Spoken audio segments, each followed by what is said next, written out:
Olá, bom dia, graça e paz, sejam todos bem-vindos para mais um dia do nosso plano de leitura, o 40º dia. Vamos lá para a reta final do livro de Levítico. Estamos hoje com o nosso plano de leitura, vamos ler então capítulos 24 e 25 do livro de Levítico. Muito bom dia a todos. Desde já peço que você deixe o seu like, seja o horário que você esteja assistindo essa leitura, participando dessa leitura. Tem pessoas que estão aí lendo mais tarde, né? Até por causa dos horários, não tem problema. O importante é perseverar e continuar aí nesse ritmo que nós estamos aí. Um ritmo muito bom de leitura e avançando bem, né? Avançando bem. Hoje, nosso 40º dia. Bom dia a todos. Deixa eu ver os recados que já estão por aqui. E cada vez mais os membros do canal aqui, na maioria dos comentários. Que muito legal, muito feliz com o apoio de vocês. Se vocês escutarem algum barulhinho, a chuva começou aqui em Lajeado. Bom dia, Vanusa, bom dia, Rose, Marquete, bom dia, Sandra, Ivone, bom dia, Marinês. Deixa eu fixar aqui o comentário da Rose. Ali. Bom dia, Neide, bom dia, Ana Bruno, Maria Conceição, Manu, Dima, Rafael, Cláudia, Neuzedir. Isso é 40 de 365, né? Legal, estamos indo bem. Certo? Manda chuva pra cá, ela chega aí, né? Depois que ela aponta pra cá, orem pelo Rio Grande do Sul, estiagem aí muito forte. Não só pelo Rio Grande do Sul, né? Orem pela Turquia, orem pela Síria, orem pelos necessitados, orem por aqueles que precisam de uma intervenção divina. Certo? Deixa eu me posicionar melhor aqui, já colocar a Bíblia e o nosso plano na tela.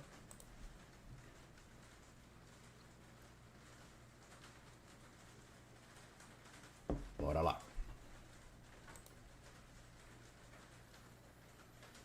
Capítulos 24 e 25. Choveu muito em São Paulo. Capítulo 24. O azeite para o candelabro. O Senhor disse a Moisés: ordene aos filhos de Israel que lhe tragam azeite puro de oliveira, azeite batido para o candelabro, para que haja lâmpada acesa continuamente. Na tenda do encontro, fora do véu, que está diante da arca do testemunho, Arão a conservará em ordem, desde a tarde até pela manhã, continuamente, diante do Senhor. Este será estatuto perpétuo de geração em geração. Sobre o candeeiro de ouro puro conservará em ordem as lâmpadas diante do Senhor continuamente. O pão para a mesa do Senhor. Pegue também da melhor farinha e dela faça 12 pães, cada um deles com 2 quilos, e coloque-o em 2 fileiras, 6 em cada fileira, sobre a mesa de ouro puro diante do Senhor. Sobre cada fileira coloque incenso puro, que será para o pão como porção memorial. É oferta queimada ao Senhor. Em cada sábado, Arão os porá em ordem diante do Senhor, continuamente, da parte dos filhos de Israel, por aliança perpétua. Esses pães serão de Arão e de seus filhos, os quais os comerão no lugar santo, porque são coisa santíssima para eles, das ofertas queimadas ao Senhor, como estatuto perpétuo. A pena pelo pecado de blasfêmia. Havia entre os filhos de Israel o filho de uma israelita, cujo pai era um egípcio. O filho dessa israelita e certo homem israelita brigaram no arraial. Então o filho da mulher israelita blasfemou contra o nome do Senhor e o amaldiçoou. Por isso o levaram a Moisés. O nome da mãe dele era Selomite, filha de Dibre, da tribo de Dan, e o levaram à prisão até que o Senhor lhes declarasse o que deviam fazer. O Senhor disse a Moisés: leve o homem que blasfemou para fora do arraial, e todos os que o ouviram porão as mãos sobre a cabeça dele, e toda a congregação o apedrejará. Você dirá aos filhos de Israel: quem amaldiçoar o seu Deus levará sobre si o seu pecado. Aquele que blasfemar contra o nome do Senhor será morto. Toda a congregação o apedrejará, tanto o estrangeiro como o natural da terra, blasfemando contra o nome do Senhor, será morto.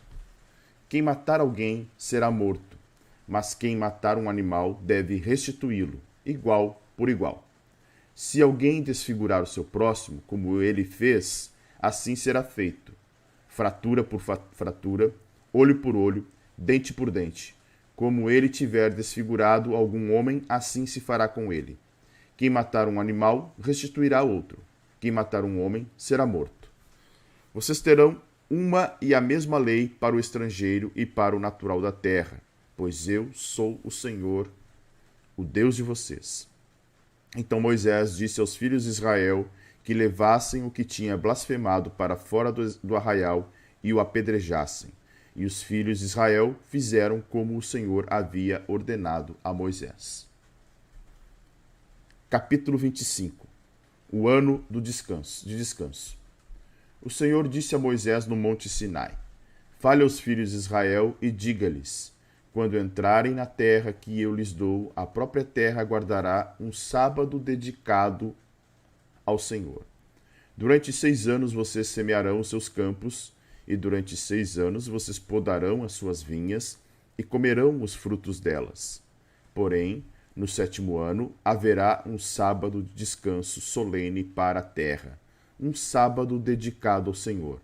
Não semeiem os seus campos, nem façam a poda de suas vinhas. Não façam a colheita do que nascer por si mesmo nos seus campos, nem colham as uvas de suas vinhas que não foram podadas. Será um ano de descanso solene para a terra. Mas vocês poderão comer os frutos da terra em descanso. Vocês, os seus escravos, as suas escravas, os seus trabalhadores diaristas e os estrangeiros que moram com vocês. Também o seu gado e os animais que estão na sua terra comerão tudo o que a terra produzir. O ano do jubileu.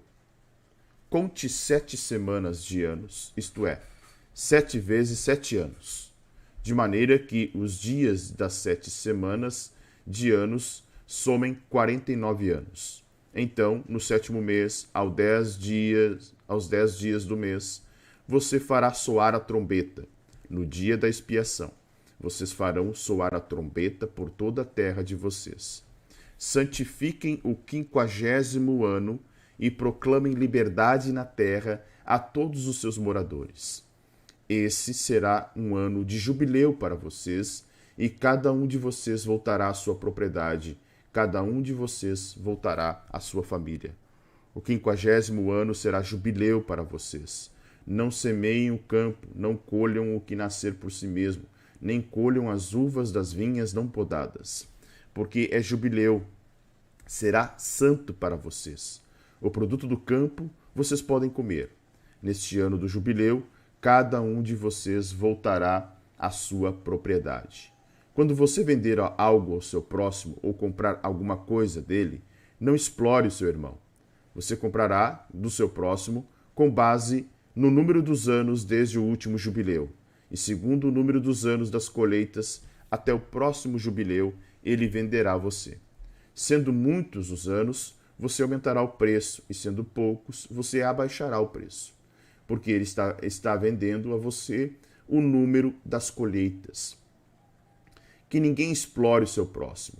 Cada um, porém, tema o seu Deus, porque eu sou o Senhor, o Deus de vocês. Observem os meus estatutos e cumpram os meus juízos. Assim vocês habitarão seguros na terra. A terra dará o seu fruto, e vocês terão comida à vontade, e nela habitarão em segurança. Se vocês perguntarem, que comeremos no 7º ano, se não podemos semear nem fazer a colheita? Saibam que eu lhes darei a minha bênção no 6º ano, para que a terra produza o suficiente para 3 anos. No 8º ano, vocês semearão e comerão da colheita anterior até o 9º ano.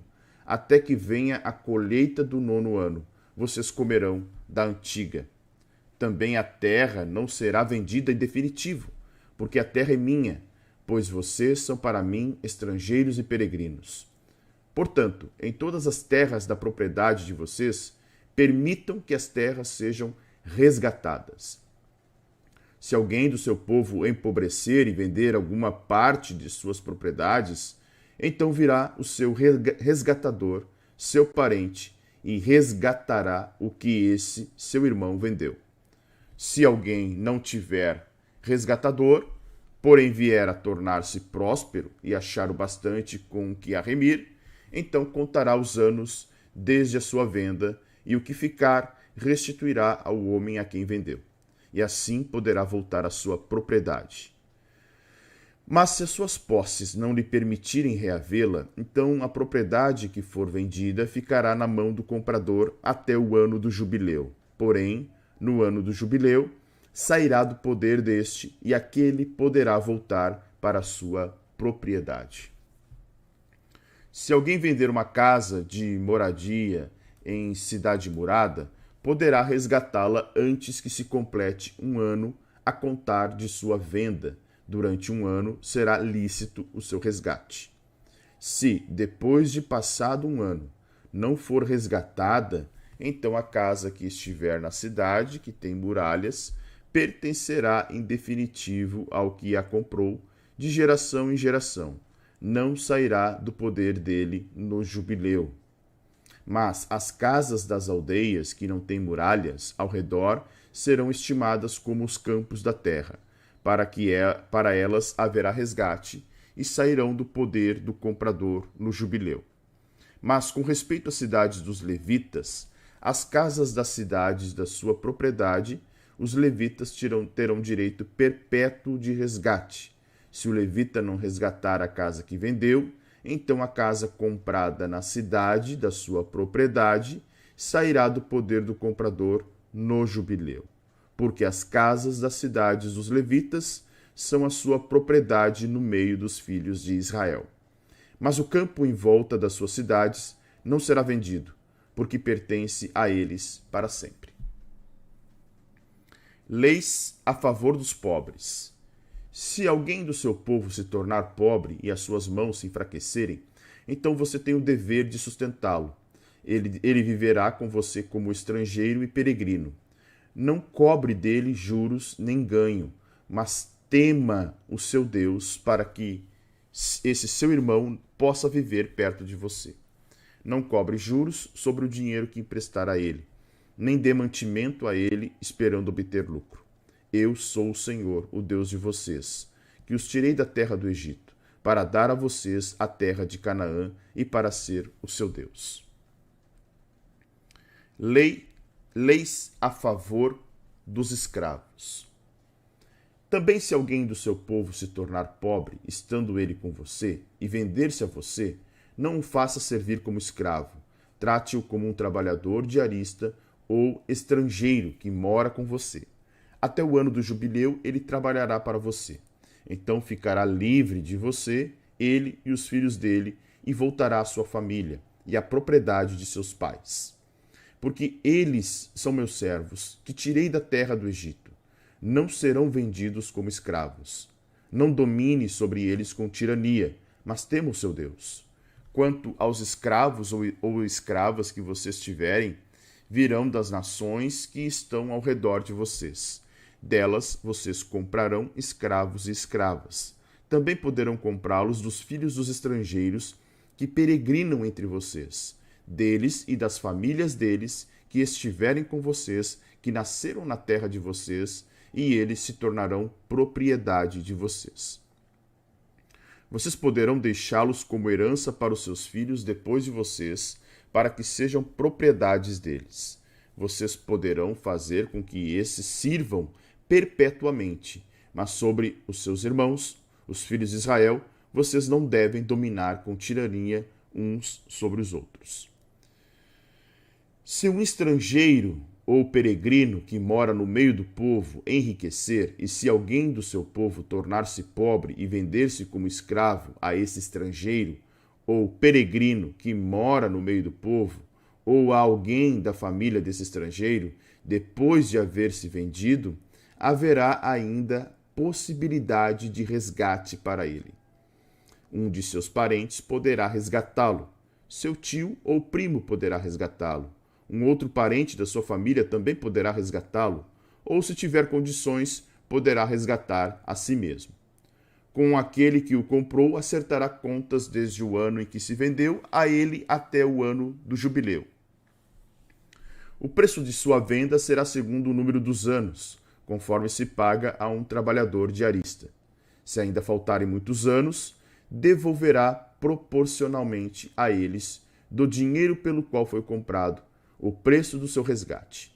Se restarem poucos anos até o ano do jubileu, então fará contas com ele e pagará, em proporção aos anos restantes, o preço do seu resgate. Como trabalhador diarista, de ano em ano, estará com aquele que o comprou. Não permita que o comprador domine sobre ele com tirania. Se não for resgatado por nenhum desses meios, sairá do ano do jubileu, ele e seus filhos com ele. Porque é a mim que os filhos de Israel servem. Eles são meus servos, que tirei da terra do Egito. Eu sou o Senhor, o Deus de vocês. Vamos lá? Vou comentar agora os nossos... Deixa eu achar meu caderno aqui. Onde é que está?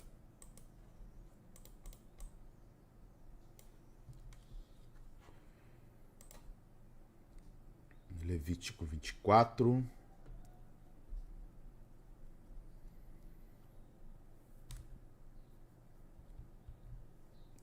Vamos lá, então. Olha só.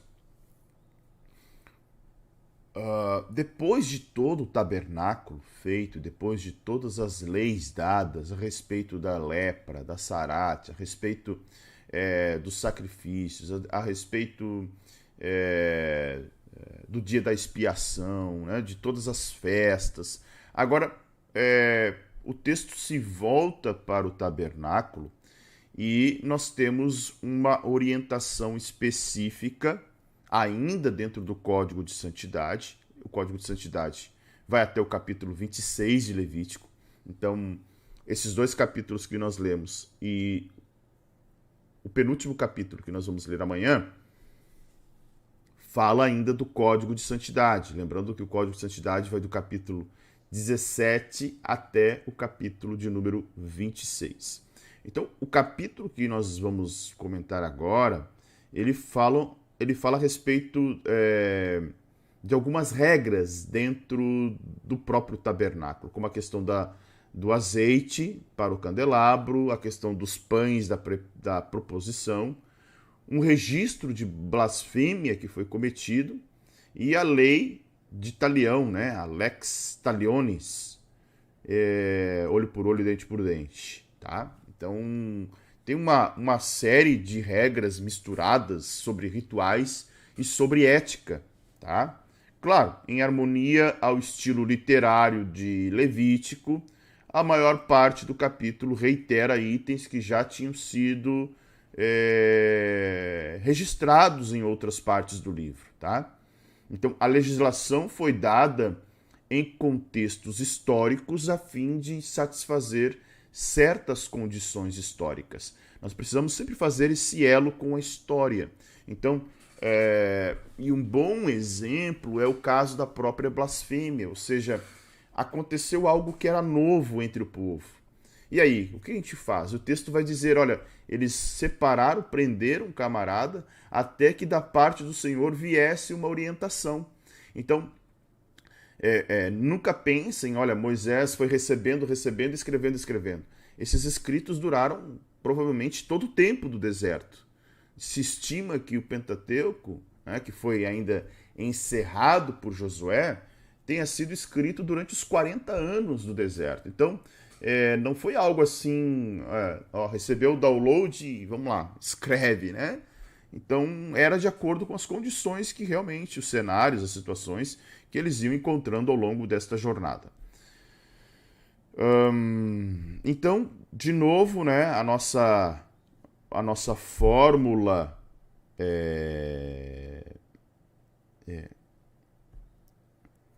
a nossa fórmula de comunicação que nós temos aqui, o Senhor disse a Moisés, era uma ordem aos filhos de Israel, dizendo o seguinte, olha, tragam azeite puro, azeite batido para o candelabro, para que haja lâmpada acesa continuamente. A gente já viu muito sobre o candelabro, falamos sobre azeite também, principalmente em Êxodo, né?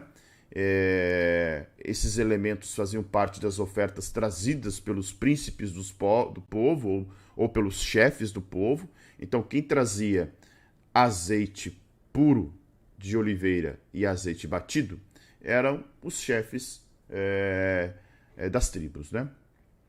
E aqui tem uma informação bem importante que a lâmpada do candelabro deveria permanecer acesa continuamente. Ou seja, claro que aqui nós temos informações gerais quanto sobre os tipos simbólicos, né? Mas o Targum de Jonathan, ele vai enfatizar que mesmo aos sábados a lâmpada continuava acesa. Então eles tinham que garantir, o sacerdote, isso era trabalho do sacerdote, eram os sacerdotes que tinham que garantir que as lâmpadas permanecessem. Então, esta luz, né, do tabernáculo, ela simbolizava o Espírito de Deus que estava presente ali. Tá? Então, o santuário não recebia iluminação vinda de fora. Lembram que eram muitas cortinas, ele era totalmente fechado, ou seja, a gente costuma ver simulações, imagens do tabernáculo, acredita que o tabernáculo ali era uma claridade só. Não. A única fonte de luz do tabernáculo era o candelabro. Tá? A única fonte de luz do tabernáculo era o candelabro. E pela quantidade de cortinas, e todas elas feitas de couro, se a luz do candelabro se apagasse, era um breu. Então, o santuário não recebia iluminação de fora, nem do sol, nada. Então, o candelabro era a única fonte de luz para aquele lugar. E interessante, né? Uma simbologia dizendo que o Espírito Santo de Deus é quem ilumina, traz clareza, traz luz. O próprio texto bíblico vai dizer que o Senhor nos transportou do império das trevas para o reino, né? O reino da luz, né? O reino de luz do filho do seu, o reino do filho do seu amor, ou seja, um reino de luz. Então, o mundo hoje que está em trevas é iluminado, né, sempre que um homem é convencido do pecado, sempre que um homem é convencido do pecado, da justiça e do juízo, aquele homem sai das trevas para o reino de luz. Tá? Então, é interessante que o texto também vai enfatizar algo que a gente já viu, né? Na tenda do encontro, fora do véu, que está diante da arca do testemunho, Arão conservará em ordem, desde a tarde até pela manhã, continuamente diante do Senhor. Este será por estatuto perpétuo de geração em geração. Então o candelabro ficava do lado sul do lugar santo diante do segundo véu. O primeiro véu era a porta, né, do tabernáculo. O segundo véu era o que dividia o lugar santo dos santos. Tá? Não esqueçam disso. Então, nós temos aqui... Havia 3 véus, né? E aqui é mencionado o segundo. Havia um véu lá de fora, que era do átrio, e a gente não está contando ele aqui. Certo? Então, estatuto perpétuo, nós já vimos, né? Passava de geração em geração. Então, o estatuto concernente às lâmpadas figuravam entre aqueles de aplicação perpétua, ou seja, aqueles vários estatutos que eles precisavam transferir de geração em geração. Tá? É claro que era uma tipologia daquilo que João vai dizer, né? João vai registrar que Jesus era a luz do mundo. Sobre o candeeiro de ouro puro conservará em ordem as lâmpadas diante do Senhor continuamente. Tá? Então, há quem diga que a ordem que ele está dizendo aqui, deixar em ordem, tá? E o texto é interessante, né? Versículo de número 4, está falando em ordem aqui, a palavra é arak, que vai significar dispor, manejar, né? Organizar. Então, alguns targums até mencionavam que a medida de azeite que tinha que ser derramada sobre as lâmpadas a cada dia, né, era cerca de 125 ml, ou seja, uma oitava parte de 1 litro, tá? Oitava parte de 1 litro. E as lâmpadas precisavam ser limpas e receber seu suprimento de azeite a cada dia. Ou ele precisava arranjar as lâmpadas depois de tê-las limpado, suprindo-as então com azeite apropriado. Então era um trabalho que o sacerdote fazia, né? De limpar, de manter ali a organização, de acender as lâmpadas, de deixar tudo em ordem. Bom, depois vamos para um segundo elemento que aparece dentro também do tabernáculo, que são os pães da proposição. Tá? Deixa eu ajustar o texto aqui.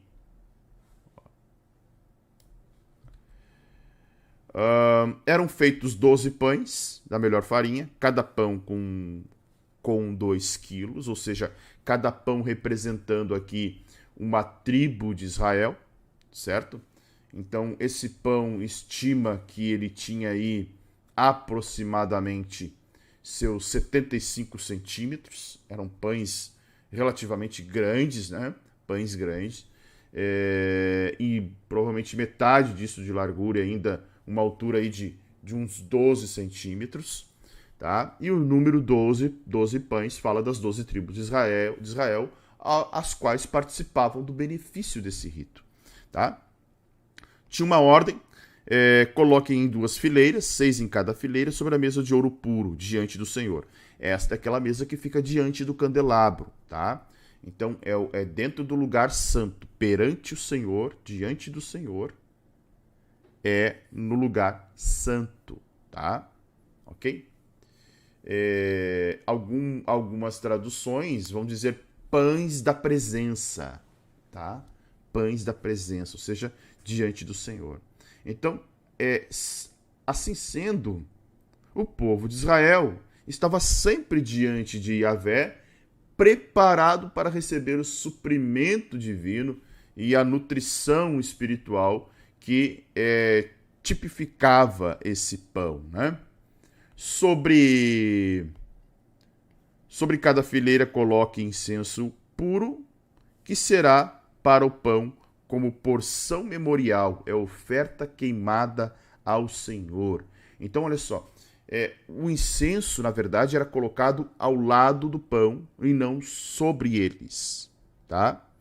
Sobre cada fileira coloque incenso, que será para o pão como porção memorial. É claro que existe um debate sobre a localização exata da mesa dos pães da proposição, onde o incenso puro também era posto, não confundir com aquele incenso do altar de incenso que ficava na frente do segundo véu que separava o lugar santo dos santos dos santos, tá? Talvez era uma taça, né? E outra taça na extremidade. Talvez o incenso fosse posto entre as duas fileiras, né? E não se sabe a posição exata deste incenso. O certo é que era uma oferta oferecida ao Senhor, tá? Em cada sábado, Arão os porá em ordem diante do Senhor, continuamente da parte dos filhos de Israel, por aliança perpétua. Então, o pão simbolizava o pacto estabelecido entre Deus e Israel, tá? E nós não podemos esquecer que a palavra pacto tensiona a incluir aqui essa aliança perpétua, pacto perpétuo, o pacto abraâmico e o pacto mosaico, tá? A aliança perpétua inclui os pactos abraâmico. Por quê? Porque a todo momento em que eles estão recebendo a lei mosaica, o pacto abraâmico é relembrado. Olha, a terra ao qual eu prometi. Quem recebeu promessa de terra? Abraão.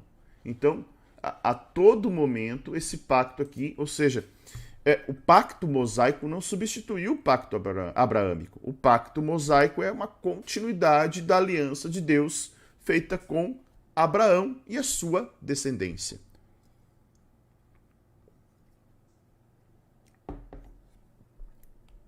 Continuando. Esses pães serão de Arão e de seus filhos, os quais comerão no lugar santo, porque são coisa santíssima para eles, e das ofertas queimadas como estatuto perpétuo. Ou seja, esse pão era substituído provavelmente a cada sábado, né? A cada sábado esse pão era substituído.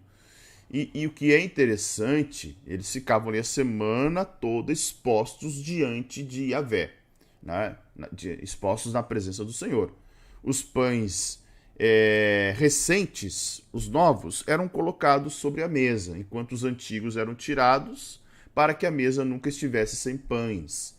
Então havia vários sacerdotes que se ocupavam nesse ato ao mesmo tempo, tá? Isso a gente viu em Êxodo. Então, lembram que é desses pães que Davi come no momento em que está com muita fome, sendo perseguido por Saul, né? Ou seja, eram pães que pertenciam apenas ao sacerdote. Eram coisa santíssima. Ó, não esqueçam disso. Coisa santíssima. Tá? Aí no verso de número 10, vamos ver aqui. Verso de número 10, havia uma pena, vai do 10 até o 23, porque o texto relata uma história, tá? Algo bem atípico da literatura levítica, né? O Levítico é um livro, lembram? É um livro de ordem do culto. E aí há uma situação bem inusitada aqui do versículo 10 até o 23, que eles apresentam justamente um caso simbólico de blasfêmia, juntamente com uma punição merecida. Claro que deveria haver muitos casos similares, mas esse pelo jeito tornou-se conhecido em Israel por ter sido talvez o primeiro relato a respeito da blasfêmia, tá? E o texto vai dizer, havia entre os filhos de Israel, né, o filho de uma israelita, cujo pai era um egípcio. Olha só, olha que interessante. Olha as informações que o texto começa a nos trazer. O homem envolvido aqui não era um israelita puro, e sim filho de uma hebreia com um pai egípcio, mas parece que fora criado como hebreu, porque está ali no meio do povo, né? Razão pela qual, se é criado como hebreu, como israelita, ele está debaixo da legislação mosaica, tá?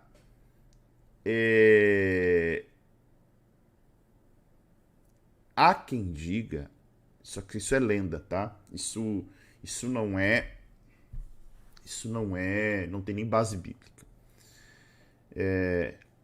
Há uma lenda judaica que diz que identifica o homem aqui como filho daquele egípcio que Moisés teria matado, né? Que este israelita, né, filho desse egípcio, e esse egípcio seria aquele que foi morto por Moisés. Mas faz parte do folclore judaico, não tem nenhuma base, né, para esse relato aqui. O fato é que o texto vai dizer o seguinte: o filho da mulher israelita blasfemou contra o nome do Senhor e o amaldiçoou, por isso levaram Moisés. E dá um detalhe mais apurado ainda no versículo 11, que é trazer o nome da mulher, né? É Selomite. Há 7 pessoas com esse nome, tá? 7 pessoas com esse nome mencionado na Bíblia. Ele aparece 7 vezes. Ou seja, 7 pessoas diferentes, tá? Selomite significa pacífica, perfeita, completa. A mulher era hebreia, mas casara-se com um egípcio. Não tem nenhuma outra informação sobre ela. O fato mais importante desse texto é que o original do hebraico vai dizer que o filho de Selomite blasfemou o nome do Senhor, tá? E os originais até falam o seguinte, ainda mais quando blasfema, tá? Blasfêmia. Aqui, ó. Só diz blasfemou o nome. Porque eles,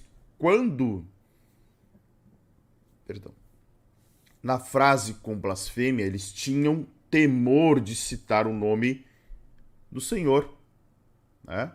Do Senhor, Yahvé. Né? Senhor é Yahvé, ou o tetragrama, né? Para quem não sabe, o nome original na escrita é um tetragrama que é quase impronunciável. Por isso que na transliteração falamos Yahvé. Então, posteriormente, nas traduções, o nome foi incluído aqui do Senhor por motivo de reverência, ou por motivo até mesmo de temor da parte de quem estava transcrevendo. Era da tribo de Dan, né? O texto vai dizer que levaram ele para a prisão, ou seja, eles não sabiam, era a primeira situação, provavelmente, do que estava acontecendo. Até saber da parte do Senhor o que deveriam fazer com um homem que estava blasfemando, amaldiçoando o nome do Senhor, tá? Então, notem que todas as murmurações até então sempre foram contra Moisés, né? Sempre contra Moisés, mesmo sabendo que Moisés vinha da parte do Senhor, era sempre direcionada, né? E agora nós temos aqui alguém blasfemando o nome do Senhor e havia agora uma ordem. Então o Senhor vai dizer, olha, leve o homem que blasfemou para fora do arraial. Todos que o ouviram porão a mão na cabeça dele. Parece aquele mesmo sinal de quando estão para sacrificar, né? Olha só. Verso de número 14. Então, recebi a mensagem que o homem era digno de punição capital, ou seja, responsável pela sua blasfêmia. Então, se nós olharmos o texto, ele vai dizer que ele foi apedrejado publicamente, tá? Apedrejado publicamente. E por quê? Porque não se podia blasfemar o nome do Senhor. Tá? O próprio Senhor deu nos mandamentos isso, né? Não tomarás o nome do Senhor em vão. Então, quem é que apedrejava? Provavelmente representantes das tribos de Israel, tá? Mais tarde foi constituído até um tribunal, né? No sentido de que esse tribunal era quem executava as penas. Você dirá aos filhos de Israel: quem amaldiçoar seu Deus levará sobre si o seu pecado, ou seja, será culpado do seu pecado. Alguém perguntou esses dias: não via a possibilidade de arrependimento? Nessa situação aqui, a pena era justamente essa: ele levará o seu pecado, né? Será culpado do seu pecado. A gente viu o 15, agora o 16. Deixa eu ajustar o texto. Aquele que blasfemar contra o nome do Senhor será morto. Toda a congregação, claro, toda a congregação apedrejará, é uma força de expressão, né? No sentido de representantes de toda a congregação, até porque se eram quase 2 milhões, não tinha como, né? Não tinha como todo mundo apedrejar essa pessoa.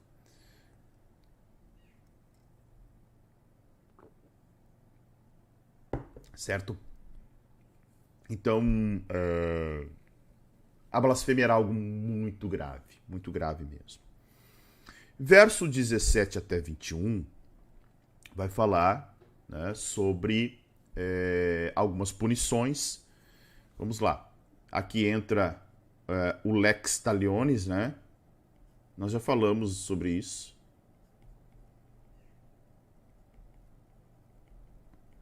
Ou seja, a lei de Talião, que é olho por olho, dente por dente. Então nós falamos bastante já. Quem matar alguém será morto, mas quem matar... Aqui tem algo interessante. Quem matar um animal restitui. Tá? Até porque é igual por igual. Então se mata um animal, tu devolve outro para que se pague o prejuízo de acordo com o preço justo. Tá? Mas... se for fratura, vai ser fraturado. Se for olho, vai ser olho. Dente por dente. Como ele tiver desfigurado algum homem, assim se fará com ele. Ou seja, era uma lei rígida, a lei de Talião, né? A lei de Talião, como a gente chama. Por quê? Justamente para reprimir qualquer ato, né, desumano contra um irmão, né, contra alguém da sua terra. Então o texto vai dizer: quem matar um animal restituirá, mas quem matar um homem será morto. Tá? Ou seja, tem uma repetição, né, um fenômeno literário que a gente enxerga aqui dentro do texto, mas a regra era uma regra muito bem estabelecida e muito bem observada entre o povo. Vocês terão uma mesma lei para o estrangeiro e para o natural da terra. Ou seja, o estrangeiro também estava protegido, mas também o estrangeiro que vivia entre eles, não apenas protegido, mas também tendo que obedecer essa lei. Ou seja, será a mesma lei para estrangeiro e para o natural da terra. E aí, aquela validação que eu sempre digo aqui, desde que a gente começou o capítulo 17, né, como se Deus estivesse chancelando esse mais um capítulo, mais um artigo desse código de santidade, reforçando e, né, de forma solene: eu sou Yahvé Elohim. Eu sou Yahvé, né, o tetragrama, eu sou o Senhor, o Deus de vocês. Tá? Verso de número 23. Então, Moisés disse aos filhos de Israel que levassem o que tinha blasfemado para fora do arraial e apedrejassem. Tá? Como um fechamento aqui no verso de número 23. Recapitulando, né, aquilo que havia acontecido um pouco antes, no caso do homem que havia blasfemado. Ou seja, confirmando o julgamento, aferindo a pena executada, dizendo que, embora seja uma tarefa desagradável executar a sentença, mas havia algo muito importante que era a lei, e eu já falei aqui que a respeito da lei nós tínhamos um pouquinho que eu costei aqui numa tela e deu problema. A obediência. Tá? Ok? Adentramos no capítulo de número 25. Vamos falar sobre o ano do descanso. Muito interessante o que agora acontece aqui no capítulo de número 25, que é no primeiro trecho, os primeiros 7 versículos, que são todos os que estão na tela aqui, ainda falando do código de santidade, tá? Vem o conhecido ano sabático, tá? Um ano do descanso. O ano sabático é um ano de descanso da terra.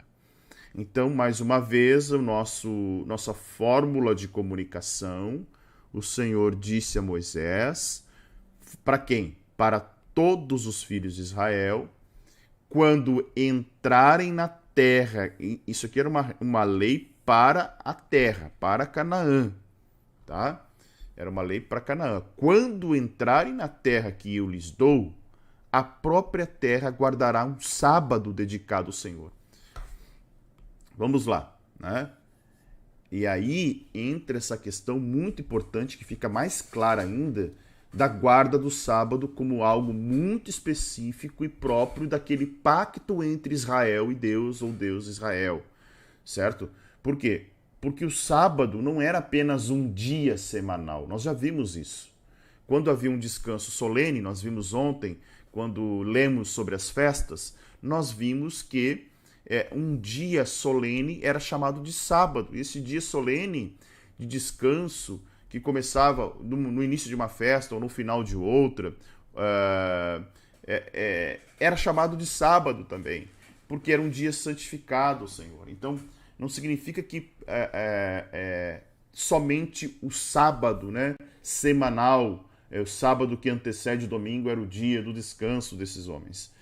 Na verdade, ele tem uma simbologia pactual, né, de aliança entre Deus e Israel. O texto foi muito claro quando a gente leu isso lá em Êxodo, né? É um sinal, Deus falando, é um sinal entre mim e Israel. Tá? E agora fala da mesma coisa, ou seja, durante 6 anos vocês semearão os seus campos e durante 6 anos vocês poderão, né? Ou seja, poderiam plantar, poderiam semear, poderiam colher, havia uma produção ali, e eles deveriam, após entrar na terra, fazer o seu plantio, 6 anos de plantio, abençoado, sendo que o 6º ano ele seria abençoado de modo especial por Yahvé, para que a terra pudesse descansar no 7º ano. Vamos entender isso agora. No 7º ano haverá um sábado de descanso solene, um sábado dedicado ao Senhor. A ordem era não semear, nem fazer poda de vinha, não fazer colheita do que nascer por si mesmo, poderia cair semente, óbvio, né? Tá ali colhendo, cai uma semente de alguma coisa, nasce por conta. Então nem essa colheita era permitida. Não colham uvas de suas vinhas que não foram podadas, eles não podiam podar, o texto diz, não façam poda, porque a poda da videira permite que ela, né, com os novos ramos, dê mais frutos. E aqui, quando não podassem, mesmo que nascesse, não eram para colher. Tá? Continuando. Qual era a proibição? Tá, melhor. Até o verso 4 e 5, o que eles não poderiam fazer nesse ano de descanso. Não poderiam semear, não poderiam podar as vinhas, não poderiam colher o que nasceu por si mesmo, nem colher uvas das vinhas que não foram podadas. Será um ano de descanso para a terra. E aí no verso de número 6, o texto vai dizer o seguinte: mas vocês poderão comer os frutos da terra em descanso. Vocês Quem? Os seus escravos, as suas escravas, os seus trabalhadores, os estrangeiros, né? Os estrangeiros que moram com vocês. Então, alguma produção acabava acontecendo de forma espontânea de uma semente que já estava no solo e, de certa forma, deixada no ano anterior, tá? Não poderia ser plantada, o solo não poderia ser plantado no ano do descanso, mas poderia ter alguma semente que tenha sido plantada no sexto ano. Então, o que o solo produzisse, pertenceriam, né, aos pobres, aos animais do campo, e do que os proprietários da terra também poderiam compartilhar, tá? Mas os proprietários da terra não podiam fazer uma colheita normal a fim de que os pobres tivessem acesso espontaneamente, tá? Espontaneamente. Então fica entendido que no sétimo ano havia uma produção de cereais suficiente para o proprietário, para os seus escravos, para os trabalhadores, para os seus trabalhadores contratados, para os estrangeiros, para os pobres e até mesmo para os animais do campo, tá? Não podemos nos esquecer que também havia produção no sexto ano, que ela era armazenada. Também o seu gado e os animais que estão na sua terra comerão de tudo que a terra produzir. Tá? Esse é o ano do descanso. Um dos pecados de Israel foi justamente não observar o ano do descanso. Né? Eles não observavam o ano do descanso. Com aquela ideia de,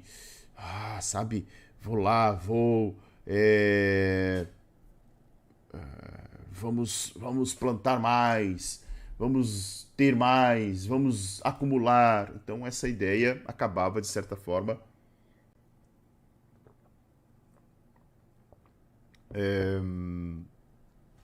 a questão do ano do descanso sendo ignorada, né? Levítico tem muitas mensagens que levam para a Bíblia toda, esses vídeos do pastor legal. Jesus também, deixa eu trazer um comentário rápido aqui, do Orion. Jesus também leu essas passagens, né? Sim, eu costumo dizer o seguinte, a gente não observa muito, mas, para vocês terem uma ideia, 10%, cerca de 10% do texto do Novo Testamento, ele é citação ou referência do Antigo Testamento. Ok? Citação ou referência. 10%. Chegamos no ano do jubileu. Vamos entender o ano do jubileu. O que é o ano do jubileu? O ano do jubileu é algo bem interessante. Tá? O ano do jubileu, ele não é mencionado fora do Pentateuco. Há quem diga que os israelitas nunca observaram o ano do jubileu de forma correta, de forma eficaz. Tá? Há quem diga também que ele não é citado em outros livros da Bíblia porque pensa de forma contrária. Ele começou a funcionar corretamente.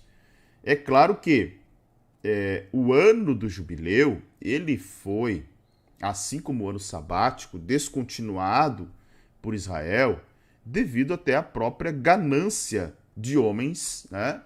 De homens ambiciosos. E a palavra jubileu, tá? Que ela vai aparecer lá no verso de número 10, jubileu.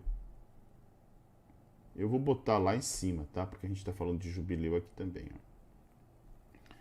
É um vocábulo hebraico chamado Iobel. Iobel, que significa, olha que interessante, chifre de carneiro, som produzido por um chifre, era usado como trombeta.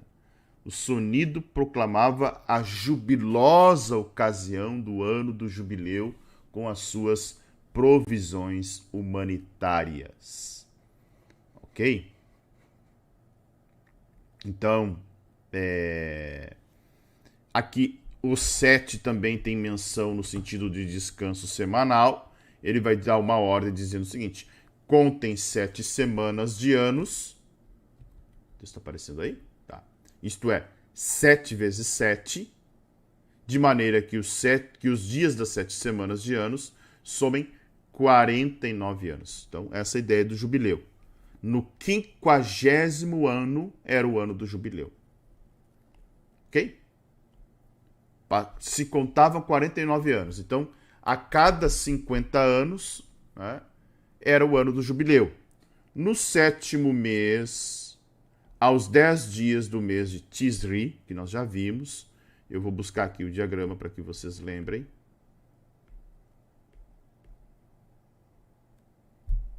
Um minutinho.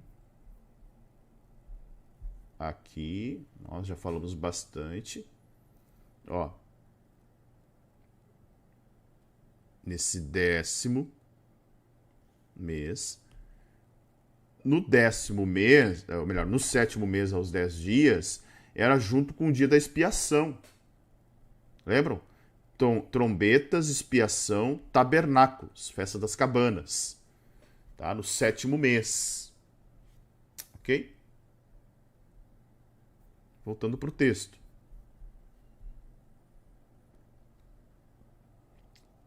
E o texto ainda diz, ó, bem claro, no dia da expiação. Então, o ano do jubileu, a cada 50 anos, né, ele era o toque da trombeta, né, tinha o toque da trombeta, da festa das trombetas, no primeiro dia do 7º mês, que era como se fosse o ano novo, lembram? E aí, no 10º dia, somente no ano do jubileu, também se fazia esse soar a trombeta, tá? Vocês farão soar a trombeta por toda a terra. Santifiquem o 50º ano e proclamem liberdade na terra a todos os moradores. Então, era uma contagem de 49 anos, ponto. 50 é ano do jubileu. Conta mais 49 no 50º jubileu. Conta mais 49 no 50º jubileu, tá? Então eram agrupações de 7 semanas de anos, 7 vezes 7, 49 anos, para que no 50º fosse ano do jubileu. Entendido? Esse será o ano do jubileu para vocês e cada um de vocês voltará à sua propriedade. Cada um voltará à sua família. Olha que interessante. Liberdade e jubileu. Essas são as palavras-chave desse trecho. Aqui, deixa eu... Onde é que está? Jubileu e voltar. Liberdade. O ano do jubileu representava uma intervenção divina. Ou seja, durante 49 anos, os homens, né, por causa do sistema, tinham criado várias formas de servidão econômica. Então, muitos eram prisioneiros, muitos deviam, emprestavam. E o lema do ano do jubileu era liberdade. Propriedades pertencentes a famílias eram devolvidas aos seus proprietários originais. Morreu. Tá? Morreu o marido. Ela ficou viúva. Estava devendo para outro. Vem tomar uma propriedade. 40 anos havia, 49 anos no 50º se devolvia. Mas isso não significa que teria que passar 50 anos. Era naquela janela dos 49. Poderia ter acontecido no 40º ano.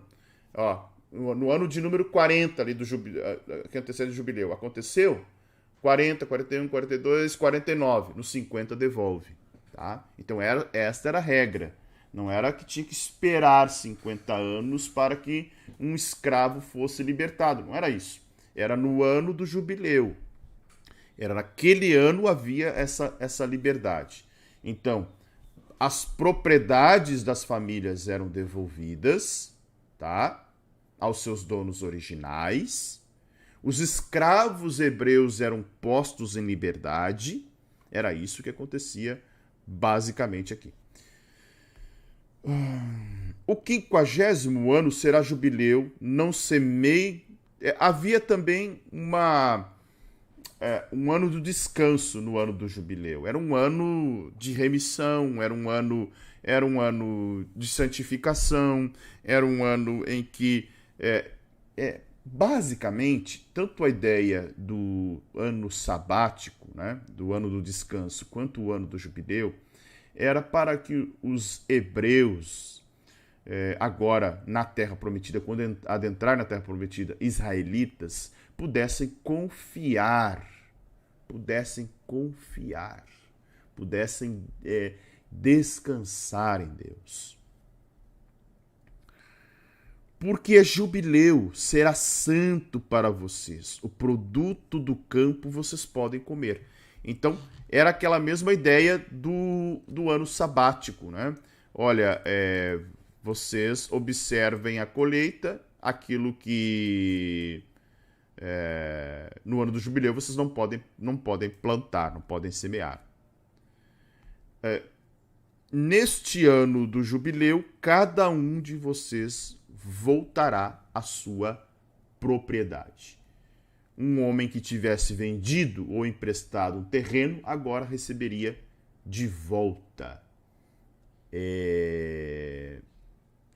A Mishnah informa muito sobre isso, né? Incluindo até a ideia de doação de terras a respeito desse retorno do vendido ou prestado.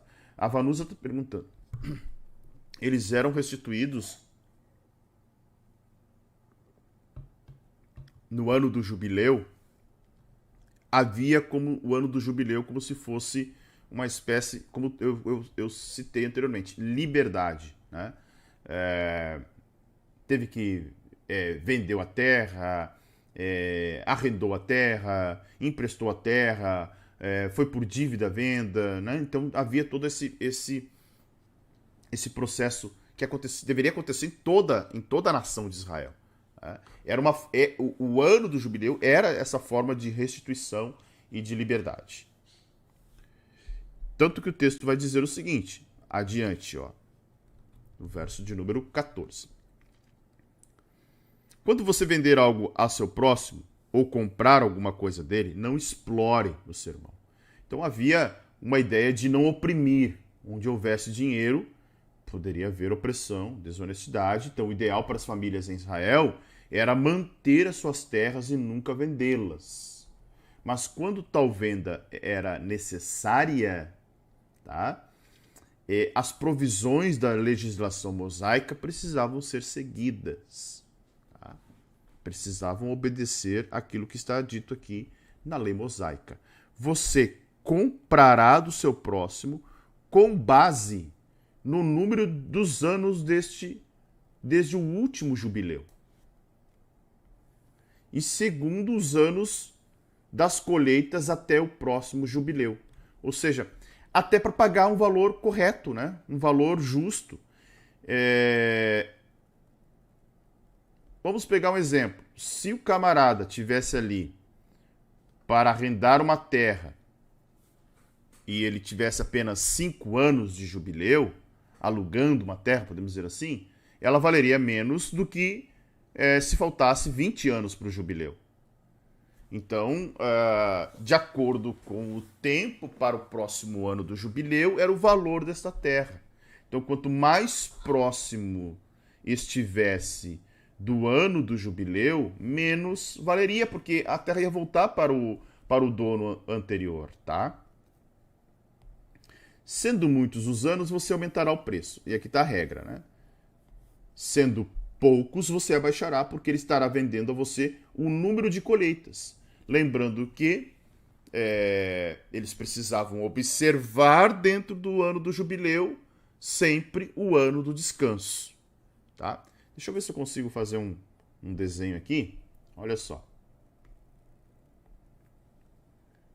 1, 2, 3, 4, 5, 6, 2, 4, 6, 7. Não sei se está aparecendo tudo aí na tela, tá? Até tá.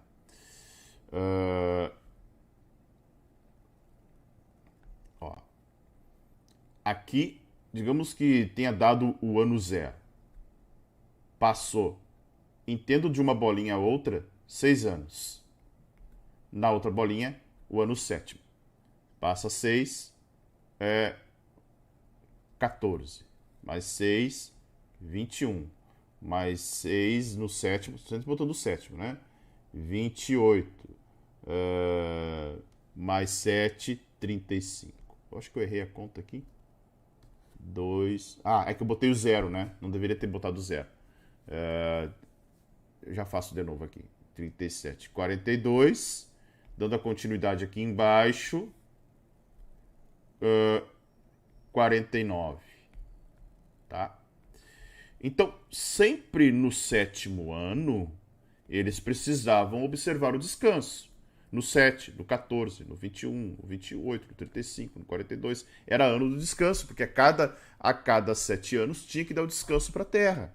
Tá? E aí, no 50º, nós tínhamos, então, o ano do jubileu. Tá? Então, era uma observação muito, muito importante que eles precisavam fazer dentro dessa visualização do descanso da Terra. Está aparecendo direitinho no meu texto? Que ninguém explore o seu próximo, cada um, porém, tema o Senhor Deus, porque de novo, a ideia de serem justos e chancelado pelo código de santidade e Yahvé Elohim como Deus, validando esse código que havia dado para eles. Ok. Verso de número 18. Observai os meus estatutos. Importante isso. E cumpram meus juízos, assim vocês habitarão seguros na terra. Deus queria que houvesse justiça em tudo. Então, a ideia desses estatutos era de justiça. Claro que o povo esqueceu disso. E esse esquecer também foi acusado por profetas de que o povo seria expulso da terra justamente por causa destas inobservâncias, né? Não observância dos preceitos, dos estatutos que Deus havia dado para eles. A terra dará o seu fruto, você comerá à vontade, neles habitarão com segurança. Esse versículo 19 está condicionado ao 18. Ou seja, vocês terão segurança, habitarão com segurança, se observarem os meus estatutos. Tá? Eles não estão separados. E aí, mais uma vez, Deus garantindo. Se vocês perguntarem, o que comeremos no 7º ano, se a gente não pode semear, nem fazer colheita? Olha a promessa de Deus. Vão guardar os estatutos? Saibam que eu lhes darei a minha bênção no 6º ano, para que a terra produza o suficiente para 3 anos. Então imagine o seguinte, tá? Estamos aqui no meio de uma semana, de 7 dias, de 7 anos, né? Aqui tem 6 anos. E aqui está o 7º ano. Tem que descansar. A terra precisava descansar. O que eles plantassem aqui no 6º ano, digamos que aqui seja o 6º ano, aqui eu coloquei como ideia de intervalo de 6 anos. O que eles plantassem no 6º ano, daria para comer no 7º, tá? No 8º e no 9º ano.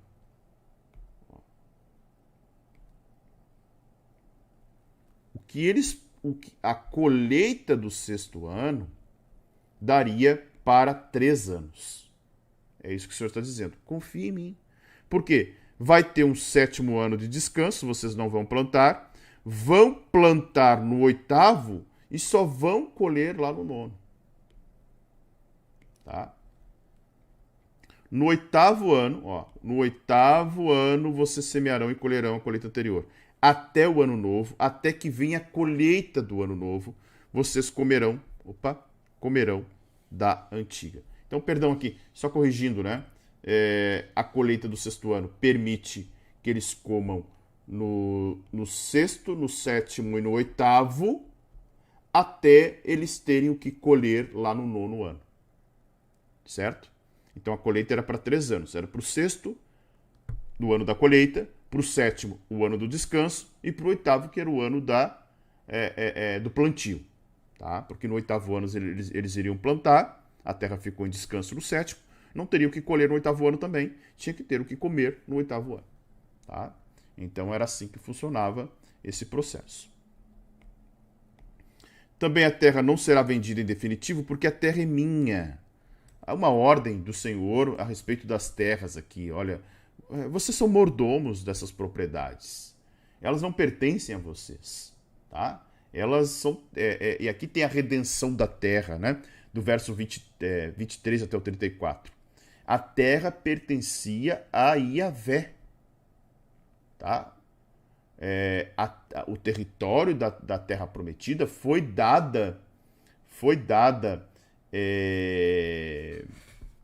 a cada família por meio das provisões da legislação mosaica. Então, olha a ordem sobre as terras. Portanto, em todas as terras de propriedade de vocês, permitam que as terras sejam resgatadas. Olha o que diz o verso 24. Tá? Ninguém podia vender ou comprar terras em Israel. Essa era a ideia. Era uma espécie de arrendamento. Tá? Para evitar a opressão, para evitar a ganância. Um homem só podia, então, arrendar suas terras em caso de necessidade financeira. E em caso de ter feito isso, no ano do jubileu, as terras voltavam para eles. Tá? Ou ainda, um parente próximo também poderia redimir a terra.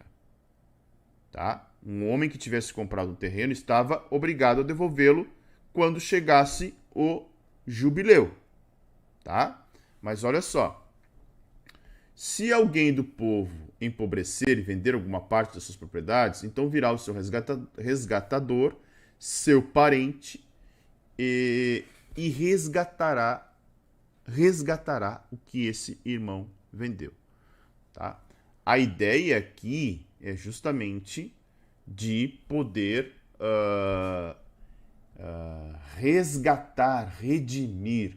Se o próprio proprietário não pudesse fazê-lo, havia aí a questão de parentes que poderiam, né, redimir essa propriedade. Aqui a gente pode lembrar de Boaz em relação a Ruth. Né? Ele era o parente remidor, o resgatador, seu parente. É uma tipologia até de Cristo lá, né? Nós estamos miseravelmente perdidos por causa dos nossos pecados e Cristo é o nosso parente resgatador. Isso mesmo, Maria. Foi justamente o que foi debaixo desta lei que Boaz agiu em favor de Ruth. Tá? Se alguém não tiver um resgatador, porém vier a tornar-se próspero e achar o bastante com que a remir, então contará os anos desde a sua venda e o que ficar restituirá o homem a que vendeu e assim poderá voltar à sua propriedade. Poderia alguém, né, de certa forma, ter condições de auto-remir-se, né? E aí ele poderia fazer isso. É isso que o texto está dizendo aqui. Tá? Mas, se as suas posses não lhe permitirem reavê-la, então a propriedade que for vendida ficará na mão do comprador até o ano do jubileu. Porém, no ano do jubileu, sairá do poder deste e aquele poderá voltar à sua propriedade. A ideia de resgate era de realizar antes do ano do jubileu. tá? Antes do ano do jubileu. Caso não tivesse condições, havia a necessidade de esperar o ano do jubileu. Ok? No verso 29 até o verso de número 31, nós vamos ver uma regra sobre moradia em cidade murada. Olha só.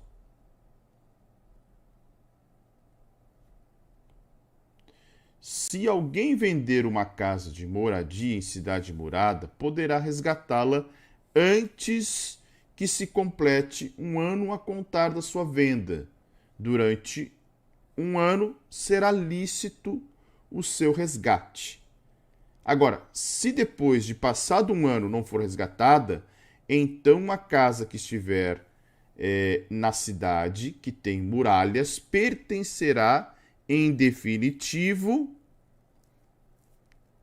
ao que comprou de geração em geração, não sairá do poder dele no jubileu. Olha o que o texto está dizendo aqui, tá? As terras de plantio, elas eram protegidas, tá? Então, elas eram protegidas pela lei do jubileu, pelo ano do jubileu. Então, terras de plantio. Agora, uma casa poderia ser passada definitivamente de uma mão para outra. Então, se um homem vendesse uma casa, ele poderia resgatar ela pelo mesmo valor num prazo de um ano. Tá? Num prazo de um ano. Dentro de um ano ele pode dizer, me arrependi, quero de volta. Tá? Paga, né? E aí não tem problema. Agora, se passasse de um ano, propriedades dentro de cidades muradas, não terras de plantio. A terra de plantio sempre esteve protegida pelo ano do jubileu. Tá? Aqui era, tem uma casa, tem uma propriedade ali, uma casinha. Pronto, foi lá, vendeu. Dentro de um ano pode resgatar. Depois de um ano, passa para o proprietário e não está debaixo da lei do jubileu. Mas, tem um mas, as casas das aldeias que não têm muralhas ao redor serão estimadas como os campos de terra, da terra. Para elas haverá resgate e sairão do poder do comprador no ano do jubileu. Então, a regra é bem simples aqui. A propriedade está dentro de uma cidade murada e a venda aconteceu, dentro de um ano pode resgatar. Passado um ano não tem mais resgate, nem no ano do jubileu. Agora, casas fora da cidade murada, elas eram consideradas parte do campo, né, como se fosse uma área rural. Vamos pensar assim? Uma casa dentro da cidade, outra casa na área rural. Tá? A casa da área rural fazia parte daquelas terras e, portanto, poderiam ser resgatadas no ano do jubileu. Tem outro mas, né? Mas, com respeito às cidades dos levitas, as casas da cidade de sua propriedade, os levitas terão direito perpétuo de resgate. Lembrando que a tribo de Levi não recebe terra. Nós vamos ver isso no próximo livro, Números. Eles não recebem terra. Né? Números, Deuteronômio, eu acho que Josué também, né? Números não. Deixa eu só ver aqui, rapidinho. Acho que eu não me lembro se Números tem alguma ordenança já da divisão. Só um pouquinho. Não tem o censo. Tem as ordens dos acampamentos. Vai ser lá em Josué mesmo, né? Que a gente vai ver todo o detalhamento das terras, tá? E aí sim, nós vamos ver que a tribo de Levi não recebe terra. A tribo de Levi recebe cidades, tá? Então, se o levita não resgatar a casa que vendeu, então a casa comprada na cidade da sua propriedade sairá do poder do comprador no ano do jubileu. Então o levita podia resgatar também, mas se ele não resgatasse, mesmo sendo dentro da cidade, como ele era levita, ele estava protegido pelo ano do jubileu, porque ele não tinha recebido propriedade. Na divisão das terras entre as tribos, a tribo de Levi não foi contemplada, por causa do serviço no tabernáculo. Porque as casas das cidades dos levitas são a propriedade no meio dos filhos de Israel. Mas o campo em volta da sua cidade não será vendido, porque pertence a eles para sempre. Certo?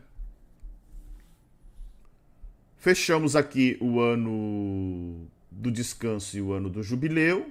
Agora, ainda no capítulo de número 25, nós temos uma lei a favor dos pobres, que também vai aparecer em Deuteronômio 15. Tá? Tá aí na tela, marcadinho para você aí, vendo que esse texto também aparece em Deuteronômio 15. Vamos ver o que diz aqui. Se alguém do seu povo se tornar pobre e as suas mãos se enfraquecerem, então você tem o dever de sustentá-lo. Ele viverá com você como estrangeiro e peregrino. Olha que coisa interessante. Vamos entender esse texto aqui. Se um compatriota hebreu ficasse pobre, então pobre no sentido de alcançar a miséria, tá? É esse o sentido aqui. Haveria melhor, e esta é uma lei que o Senhor estabelece, a lei da generosidade. O que seria isso? Tal homem deveria ser sustentado por outros homens que tinham capacidade de sustentá-lo. Então, era uma espécie de caridade privada que depois veio se tornar um dever do governo, né? dentro do próprio Israel. Então, esse versículo aqui, ele não está falando numa manutenção permanente, mas um homem e sua família não deveriam ficar passando fome. Então, a generosidade é uma expressão de amor. Então, essa é uma lei de doação que deveria existir entre eles. Não cobre dele juros nem ganho, mas tema o seu Deus para que esse irmão possa viver perto de você, no sentido de que tudo que vocês receberam vem da parte de Deus. Então estava proibido, que algumas traduções vai chamar de usura, a cobrança de juros. Então um homem pobre, talvez até por causa do seu orgulho pessoal, poderia relutar para receber a ajuda de alguém que fosse abastado. Mas a lei aqui era muito clara. Deveria ajudar, auxiliar, sem realizar a cobrança de juros nem ganhos em cima do próprio irmão. Então a lei expressa aqui: faz empréstimo sem cobrar juros. Tá? Essa era a lei. Agora, a lei da nova aliança é: não empreste, dê. Bem diferente, né? Não cobre juros sobre o dinheiro que prestar a ele, nem dê mantimento a ele esperando obter lucro. Olha só que coisa interessante. Tá? Não... Deixa eu ajustar o texto aqui. Não faça caridade, não estenda a mão sem esperar algo em troca. Não, fulano tá me devendo uma. Tá me devendo uma. Eu já vi casos assim de pessoas que estão aprisionadas em lugares que são seitas e elas não conseguem sair porque justamente disso. Estou devendo favor. Estou devendo favor.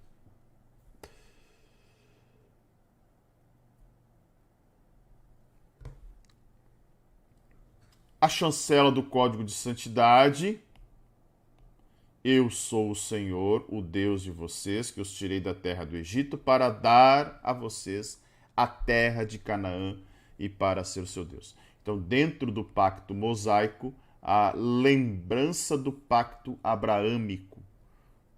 A lembrança do pacto abraâmico e a chancela do Senhor, mais uma vez, no código de santidade dado a esse povo.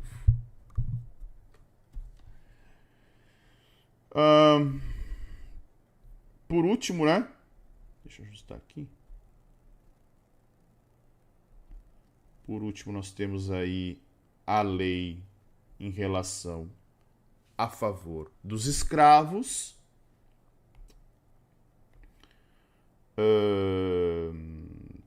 Também, se alguém do seu povo se tornar pobre, estando ele com você e vender-se a você, não faça servir como escravo. O verso de número 39 está dizendo que, ainda falando de um irmão hebreu que poderia empobrecer. Então, um israelita empobrecido, ele podia vender-se como escravo para outro hebreu. Tá? Claro, o texto vai deixar claro aqui que não como um escravo pagão. Ele não podia ser tratado com violência. O texto aqui vai dizer, trate-o como um trabalhador diarista ou estrangeiro que mora com você.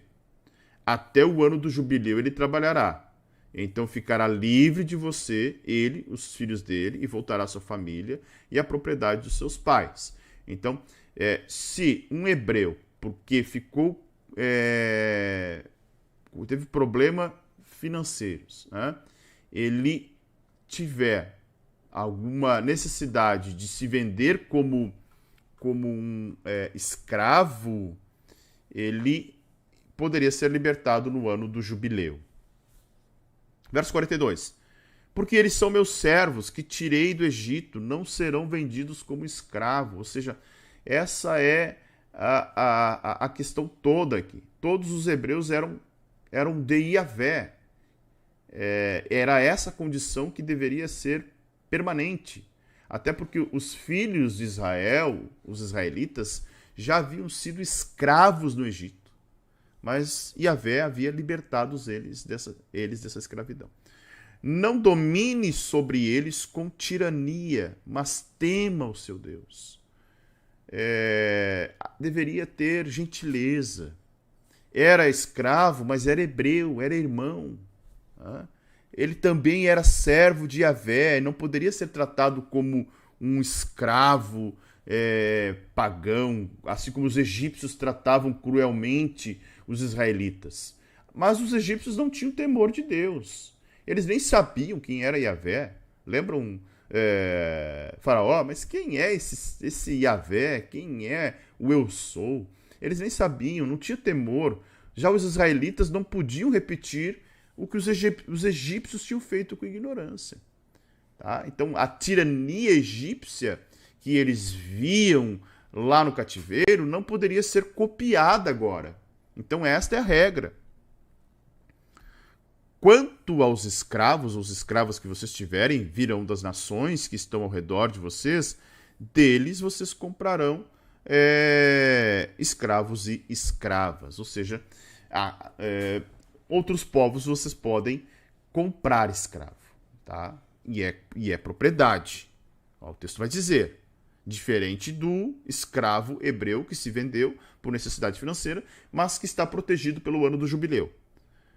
Também poderão comprá-los dos filhos dos estrangeiros que peregrinam entre vocês, deles e das famílias deles, que estiverem com vocês, que nasceram na terra de vocês. Eles se tornarão propriedade de vocês. Então, aquele estrangeiro, o filho do estrangeiro que nasceu entre eles, poderia, desta forma, então, ser considerado propriedade.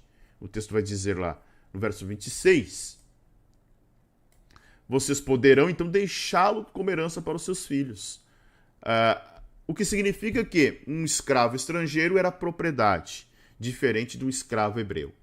Vocês poderão fazer com que esses sirvam perpetuamente, mas sobre os seus irmãos, sobre os israelitas, vocês não devem dominar com tirania uns sobre os outros. A lei estava sendo muito clara. Tá? Não devem ser tiranos com seus irmãos hebreus. Versos 47 e 48. Se um estrangeiro ou peregrino que mora no meio do povo enriquecer, e se alguém do seu povo tornar-se pobre e vender-se como escravo para o estrangeiro, tá? Ou alguém da família desse estrangeiro, depois de haver se vendido, haverá ainda a possibilidade de resgate dele. Ou seja, ele está falando aqui de um estrangeiro que é rico, tá? Um estrangeiro que é rico. Ele pode resgatar um parente, ou se alguém se vender como escravo para ele, vai haver também a possibilidade de resgate. Tá? Um de seus parentes poderá resgatá-lo. A mesma situação ali, como a gente viu a respeito do parente remidor, o parente resgatador. Verso 50. E aí a gente já está indo para o final da leitura de hoje. Mais 5 versículos aí. Com aquele que o comprou, acertará contas desde o ano que se vendeu até o ano do jubileu. O preço de sua venda será segundo o número dos anos conforme se pagaram a um trabalhador diarista.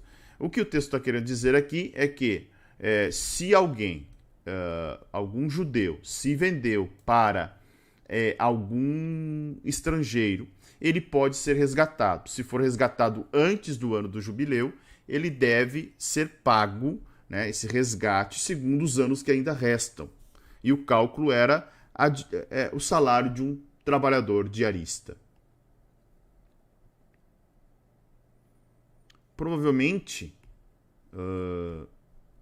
claro, na época de Jesus, seria basicamente 300 denários. O denário era uma diária, uma jornada de trabalho, 300 denários, um ano de trabalho. Então, multiplicava 300 denários, isso na época de Jesus, não aqui, né? Multiplicava 300 denários pela quantidade de anos que ainda havia para resgate. Até porque aqui nem tinha denário ainda, né? O que o texto vai dizer é o seguinte: se ainda faltarem muitos anos, devolverá proporcionalmente a eles dinheiro pelo qual foi comprado, o preço de seu resgate. Então, lá já é o 51, perdão. Aqui, ó, o preço do seu resgate, já é o 52. Se restarem poucos anos até o jubileu, fará contas com ele e pagará a proporção dos anos restantes. Então essa era a ideia. Se estipulava, se tinham já um valor de uma diária, né, de um salário anual, ou até mesmo de um salário anual de um diarista, e quantos anos faltam para o jubileu? Faltam 10. Quer resgatar? Sim. Então paga os 10. Me ressarce os 10. Essa era a ideia. Tá? Como o trabalhador diarista, de ano em ano, estará com aquele que o comprou, não permita que o comprador domine sobre ele com tirania. E a ideia era justamente essa, olha, resgatou, tá? Não exerça tirania sobre quem resgatou. Agora, se não for resgatado, sairá no ano do jubileu.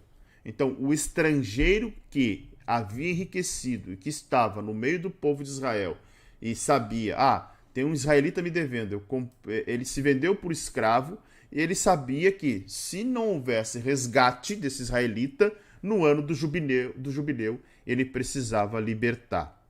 Tá? Verso 55. Porque é a mim que os filhos de Israel servem. Ou seja, o Senhor dizendo, israelitas não serão escravos e só se tornam escravos depois nos cativeiros, justamente por permissão divina, no sentido deles não observarem os estatutos de Deus. Como eles não observaram, aí sim eles possuem a possibilidade de retornar sendo escravos. E o Senhor valida mais um ponto desse artigo do Código de Santidade, dizendo, eu sou Yahvé Elohim, né? Eu sou o Senhor, o Deus de vocês. Certo? chegamos ao final da leitura de hoje, 40º dia.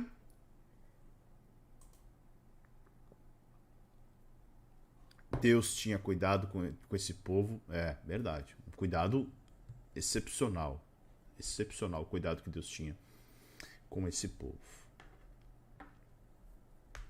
Deixe o seu like, ative as notificações do canal, não esqueçam disso. Se você está assistindo esse vídeo em outro horário, deixe o seu like também. Se inscreva no canal caso você não seja inscrito. Se inscreva, é muito importante para que você receba a notificação de todos os vídeos que nós passamos por aqui. Vamos completar lá nosso plano de leitura. Deixa eu colocar na tela aqui. Ó, 40º dia, Levítico 24, Levítico 25, 40 de 365. Estamos indo bem. Vamos bem. Certo, gente? Que Deus abençoe vocês. Até amanhã, às 6 horas da manhã. Para os que me acompanham no Café com Palavra, como eu sempre tenho dito, né, tem sido depois, né, agora a prioridade está sendo a leitura, depois vem o café. Né, e até para também não acordar tão cedo assim. Eu tenho acordado cedo, mas tenho dormido cedo. Então, é difícil, né? Às 6 horas está um horário bom. Né? Mais cedo ficaria complicado. Então, o Café com Palavra tem sido logo depois. E aqueles que acompanham, só o tempinho aí de preparar o café e retornar para cá e compartilhar uma palavra devocional para o seu dia. Deus abençoe a todos vocês. Fiquem na paz que excede todo entendimento. E para os que ficam até daqui a pouco, para os que retornam amanhã, se o Senhor permitir, amanhã entraremos no 41º dia e encerrando Levítico amanhã. Tá? Encerraremos o livro de Levítico amanhã. Deus abençoe a todos. Tchau, tchau.